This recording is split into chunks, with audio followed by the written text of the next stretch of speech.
Hello friends, welcome to my YouTube channel Radia academy. So यहाँ पे हम एपीजे अब्दुल कलाम के बारे में विकिपीडिया इन शॉर्ट्स लेकर आ गए हैं।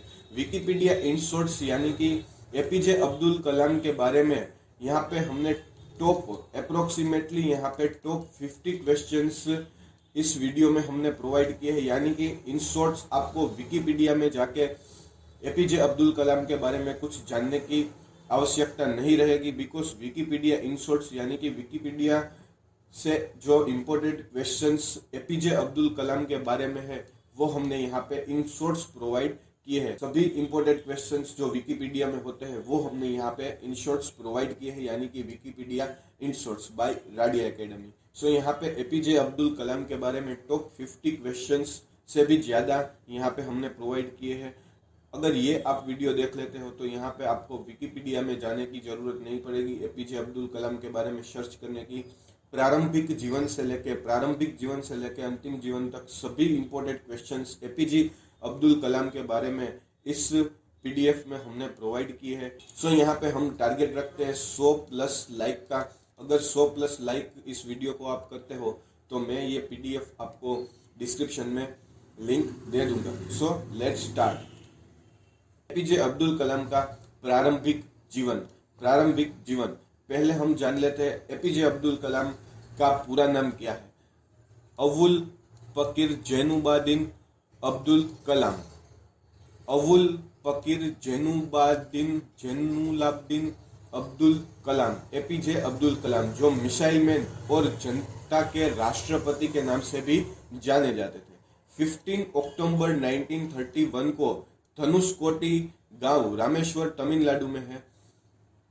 वहां एक मध्यम वर्गीय मुस्लिम असहार परिवार में उनका जन्म हुआ था। उनके पिता जैनुलाब्दीन ने न तो ज्यादा पढ़े लिखे थे और न ही पैसे वाले थे। इनके पिता मछुआरों को नाव किराए पर दिया करते थे। पांचवी कक्षा में पढ़ते समय अध्यापक उन्हें पक्षी के उड़ने के तरीके की जानकारी दे रहे थे, लेकिन जब छात्रों को समझ नहीं आया तो अध्यापक उन्हें समुद्र तट ले गए, जहां उड़ते हुए पक्षियों को दिखाकर अच्छे से समझाया। उन्हीं पक्षियों को देखकर कलाम ने तय कर लिया कि उनको भविष्य में विमान विज्ञान में ही आगे बढ़ना है। अब्दुल कलाम ने अपनी आरंभिक शिक्षा जारी रखने के लिए अखबार वितरण करने का कार्य भी किया था। प्रारंभिक जीवन में कलाम ने 1915 में Madras institute of technology IIT Madras से अंतरिक्ष विज्ञान में उपलब्धि प्राप्त की थी। इस उपलब्धि प्राप्त करने के बाद हावरक्राफ्ट परियोजना पर काम करने के लिए भारतीय रक्षा अनुशासन एवं विकास संस्था यानी कि डीआरडीओ में प्रवेश लिया था। 1962 में वे भारतीय अंतर्राष्ट्रीय अनुशासन संगठन में आए, जहां उन्होंने सफलतापूर्वक कई उपग्रह प्रक्षेपण परियोजनाओं में अपनी भूमिका निभाई। परियोजना निर्देशक के रूप में भारत के पहले स्वदेशी उपग्रह यान SLV3 के निर्माण में महत्वपूर्ण भूमिका निभाई थी, जिसे जुलाई 1982 में रोहिणी उपग्रह सफलतापूर्वक अंतरिक्ष में प्रक्षेपित किया था। 1982 में फर्स्ट एपीजे अब्दुल कलाम का वर्क यहाँ पे है।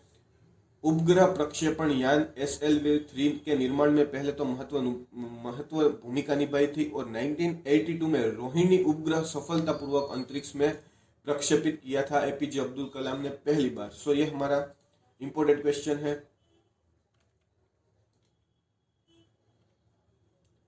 उसके बाद 1972 में भारतीय अंतरिक्ष अनुशासन संस्था से जुड़े 1980 में उन्होंने रोहिणी ग्रह को पृथ्वी की कक्षा के निकट स्थापित किया था। 1980 में उन्होंने रोहिणी उपग्रह को पृथ्वी की कक्षा के निकट स्थापित किया था और 1982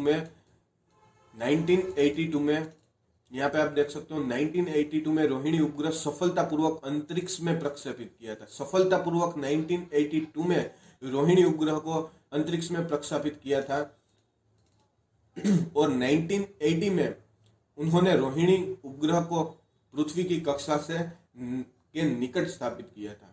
कलाम ने स्वदेशी लक्ष्य भेदी नियंत्रण प्रक्षेपात यानी कि गाइडेड मिसाइल को डिजाइन किया था। कलाम ने गाइडेड मिसाइल को भी डिजाइन किया है। कलाम जुलाई 1992 से दिसंबर 1990 तक रक्षा मंत्री के विज्ञान सलाहकार तथा सुरक्षा शोध और विकास विभाग के सचिव रहे हैं। पोखरण में दूसरी बार परमाणु परीक्षण भी परमाणु ऊर्जा के साथ मिलकर किया है। 1982 में वे भारतीय रक्षा अनुशासन एवं विकास संस्था DRDO में वापस निर्देशक डायरेक्टर के तौर पर आए और उन्होंने अपना सारा ध्यान गाइडेड मिसाइल के विकास पर ध्यान केंद्रित किया। अग्नि मिसाइल और पृथ्वी मिसाइल का सफल परीक्षण का श्रेय काफी कुछ उनको ही जाता है। और जुलाई 1992 में वे भारतीय रक्षा मंत्रालय में वैज्ञानिक सलाहकार नियुक्त हुए थे। 1992 में भारतीय रक्षा मंत्रालय में वैज्ञानिक सलाहकार नियुक्त हुए थे और उनकी देखरेख में भारत ने 1998 में पोखरण में अपना दूसरा सफल परमाणु परीक्षण किया और परमाणु शक्ति में संपन्न राष्ट्रों की सूची में शामिल हुआ। 18 जुलाई 2002 को कलाम को 90% बहुमति द्वारा भारत का राष्ट्रपति चुना गया था और उन्होंने 25 जुलाई 2002 को संसद भवन में अशोक कक्ष में राष्ट्रीय पद की शपथ ली थी और 18 जुलाई 2002 को 90% बहुमत के साथ भारत के राष्ट्रपति बने थे। ये इंपॉर्टेंट क्वेश्चन है, ये आप याद रख सकते हो। इनका कार्यालय 25 जुलाई 2007 को समाप्त हुआ था। अब्दुल कलाम व्यक्तिगत जिंदगी में बेहद अनुशासन प्रिय थे, यह शाकाहारी थे। उन्होंने अपनी जीवन विंग्स ऑफ फायर भारतीय युवाओं को मार्गदर्शन प्रदान करने वाले अंदाज में लिखी। उन्होंने अपनी जीवनी विंग्स ऑफ फायर भारतीय युवाओं को मार्गदर्शन प्रदान करने वाले अंदाज में लिखी है। उनकी दूसरी पुस्तक guiding souls dialogues of the purpose of life आत्मिक विचारों और उद्घाटन करती है। उन्होंने तमिल भाषा में कविताएं भी लिखी है और उसकी दूसरी पुस्तक guiding souls dialogue of the purpose of life. यह भी ज्ञात हुआ है कि दक्षिणी कोरिया में उनकी पुस्तकों को काफी मांग है और वहां उन्हें बहुत अधिक पसंद किया जाता है। दक्षिण कोरिया में कलाम साहब की सभी पुस्तकों की मांग है और वहां पे उसको पसंद भी किया जाता था। राष्ट्रपति दायित्व के मुक्ति के बाद अब्दुल कलाम ने क्या किया? कार्यालय छोड़ने के बाद कलाम भारतीय प्रबंध संस्था शिलोंग यानी कि IIM शिलोंग, भारतीय प्रबंध संस्था अहमदाबाद IIM अहमदाबाद, भारतीय प्रबंध संस्था इंदौर और भारतीय विज्ञान संस्था बेंगलोर के एक विजिटिंग प्रोफेसर बन गए और भारतीय अंतरिक्ष विज्ञान एवं प्रौद्योगिकी संस्था तिरुवनंतपुरम के कुलाधिपति, अन्ना विद्यालय में एयर स्पेस इंजीनियरिंग के प्रोफेसर और भारत भर में कई अन्य शैक्षणिक और अनुसंधान संस्थाओं में सहायक बन गए। उन्होंने बनारस हिंदू विश्वविद्यालय और अन्ना विद्यालय में सूचना प्रौद्योगिकी और अंतरराष्ट्रीय सूचना प्रौद्योगिकी संस्था हैदराबाद ने सूचना प्रौद्योगिकी के क्षेत्र में पढ़ाया। मई 2012 में कलाम ने भारत के युवाओं के लिए एक कार्यक्रम भ्रष्टाचार को हराने के एक केंद्रीय विषय के साथ मैं आंदोलन को क्या दे सकता हूं का शुभारंभ किया था। कलाम कर्नाटक भक्ति संगीत हर दिन सुनते थे और हिंदू संस्कृति में विश्वास करते थे। उन्होंने 2003 से 2006 में MTV youth icon of the year के लिए नामांकित किया गया था। अंतिम संस्कार। राष्ट्रपति दायित्व के बाद उन्होंने कई इंस्टीट्यूट के प्रोफेसर के तौर पर काम किया। बाद में अंतिम संस्कार। मृत्यु के तुरंत बाद कलाम के शरीर को भारतीय वायुसेना के हेलीकॉप्टर में शिलांग से गुवाहाटी लाया गया था, जहां से अगले दिन 28 जुलाई को पूर्व राष्ट्रपति एपीजे अब्दुल कलाम का पार्थिव शरीर मंगलवार दोपहर वायुसेना के विमान C-13 से हरक्यूलिस से दिल्ली लाया गया था। वहां प्रधानमंत्री नरेंद्र मोदी, राष्ट्रपति प्रणब मुखर्जी, दिल्ली के मुख्यमंत्री अरविंद केजरीवाल और तीनों सेनाओं के प्रमुख ने इनकी अगवानी की और कलाम के पार्थिव शरीर पर पुष्पहार अर्पित किए थे। भारतीय सरकार ने पूर्व राष्ट्रपति के निधन के मौके पर उन्हें सम्मान के रूप में 7 दिवसीय राजकीय शोक की घोषणा की थी। 7 दिवसीय राजकीय शोक की घोषणा की थी। 29 जुलाई की सुबह वायुसेना के विमान C-13 से भारतीय ध्वज में लिपटे कलाम के शरीर को प्लाम एयर बेस पर ले जाया गया, जहां से उन्हें मदुरै भेजा गया। 13 जुलाई 2015 को पूर्व राष्ट्रपति को पूरे सम्मान के साथ रामेश्वरम के पी करम्बू ग्राउंड में दफना दिया गया।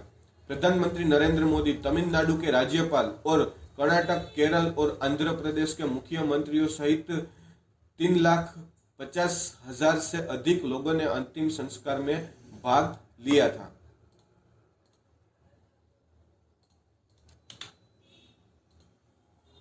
प्रतिक्रिया।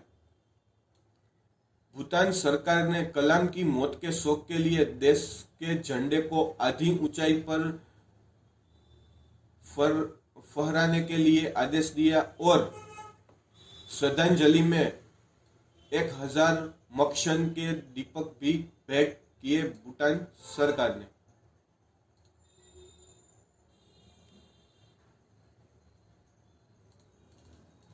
एपीजे अब्दुल कलाम ने कौन सी किताबें लिखी थी? कलाम ने साहित्य रूप के भी अपने विचार और 4 पुस्तकों में शहीद किए थे। India 2020, the vision of the new millennium, India 2020 vision of the new millennium, my journey और इंग्रेटेड माइडेंस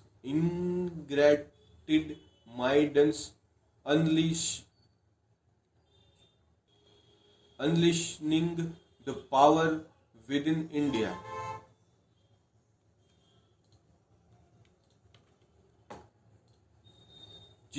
चिंतन परक रचनाएं, इग्राइटेड माइंड्स, इंडिया माई ड्रीम और इनविजनिंग एन एम्पावर्ड नेशन।